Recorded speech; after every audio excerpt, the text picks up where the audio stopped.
Time spent in the studio making art is solitary time, but we are not solitary people.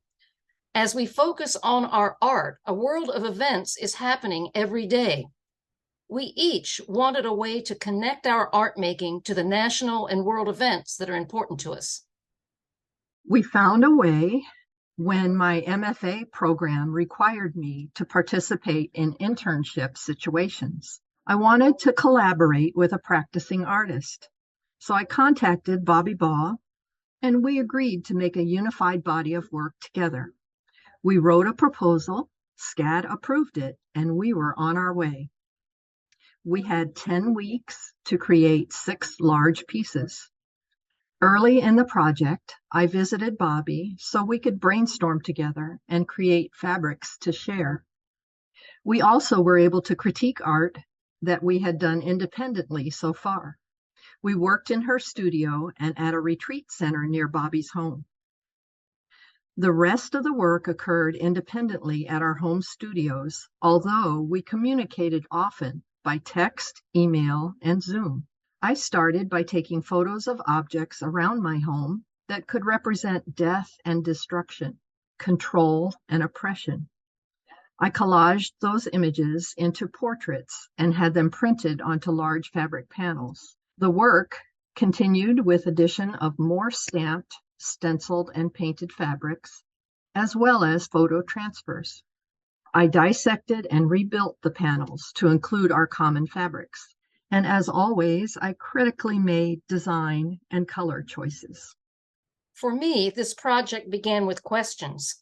Who and what are behind the dangerous forces at work in our national politics?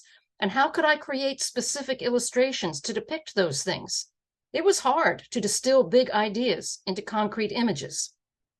Once I had determined images to depict, my independent work focused on the logistics of creating complex illustrative style compositions out of paint, fabric, and stitching. The people of Ukraine remain determined even as rockets rain down on them and their homeland. A once beautiful country is now rubble. A dazed woman sports faucets on her head, indicating control that is being forced over needed food, water, heat, and shelter. She holds a small doll. I have a classmate who is from Russia. She has family in both Russia and Ukraine. She suggested that there should be a commemoration to the many children who have died in this conflict. This image shows a person who has experienced unspeakable pain and injury. Invasion and decay are evident. Lives, families, and livelihoods have been disrupted and destroyed. Roses indicate that she is mourned and missed. Pain, death, and destruction are ubiquitous and unrelenting. This image began with a beautiful nearby landscape of trees and their reflection in a lake. Other photos of snakes, wasps, running cattle, feathers remaining after a battle, and x-rays of my own spine are found in this work. Thread cones stand in for missiles. Each of these figures represent victims of oppression, symbolically rising from the earth to cry out their objection to violent, constant, and unnecessary suffering and death.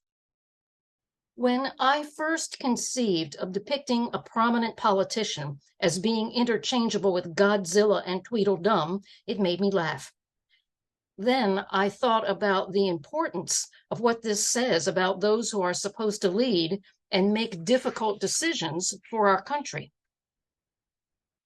We desperately need wisdom and statesmanship from our leaders.